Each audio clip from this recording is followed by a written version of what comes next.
belga. La famille d'Alexia Daval lui a dit adieu mercredi avec une cérémonie célébrée en la basilique de Gray, commune de Haute-Saône dont les habitants sont toujours sous le choc de l'annonce du meurtre de la jeune femme le 30 octobre.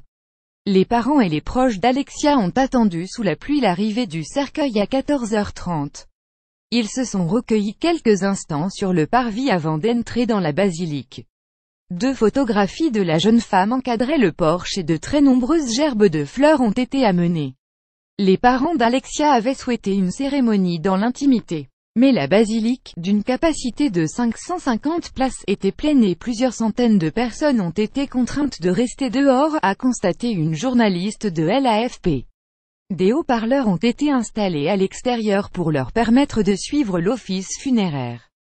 La cérémonie était présidée par l'archevêque de Besançon, Monseigneur Jean-Luc Bouilleret, et l'homélie sera prononcée par le père Laurent Brétillot, curé de la paroisse qui avait célébré le mariage d'Alexia, 29 ans, avec Jonathan Daval, 33 ans. L'horreur et le froid de ce drame nous emportent dans les larmes, les cris et la douleur, a déclaré Monseigneur Bouilleret dans un communiqué.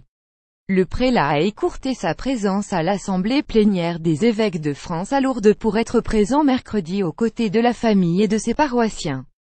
Morte d'une asphyxie, Alexia Daval a quitté son domicile le samedi 28 octobre vers 9h30 pour aller courir, selon son mari.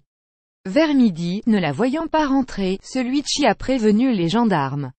Le corps a été retrouvé 2 jours plus tard, calciné, dissimulé sous des branchages, dans le bois de Vélette-Moulin, à plusieurs kilomètres du parcours habituellement emprunté par la jeune femme pour son jogging.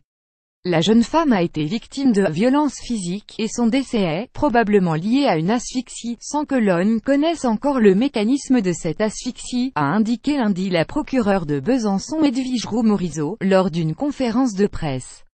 Des examens complémentaires doivent permettre d'établir avec précision les causes et les circonstances du décès.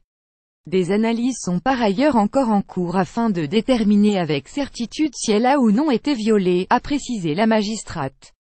L'autopsie, si elle a été concluante, ne permet pas à ce jour d'établir avec certitude les causes de la mort de la jeune femme, même s'il ne fait aucun doute qu'on lui a volontairement donné la mort, a-t-elle déclaré.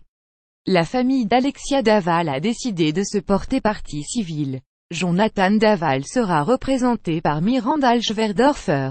Les parents et la sœur d'Alexia ont saisi Jean-Marc Florent. Aucune garde à vue n'est en cours, a confié lundi Edwige Roux-Morizot. La magistrate a demandé à ne pas interférer avec les suites de l'enquête. Mais Florent a relancé les spéculations en laissant entendre que, selon son sentiment, l'épilogue est proche, et en écartant la thèse d'un meurtre commis par un rôdeur de passage. Le meurtre d'Alexia Daval a provoqué un émoi considérable dans la région de Gray et en France.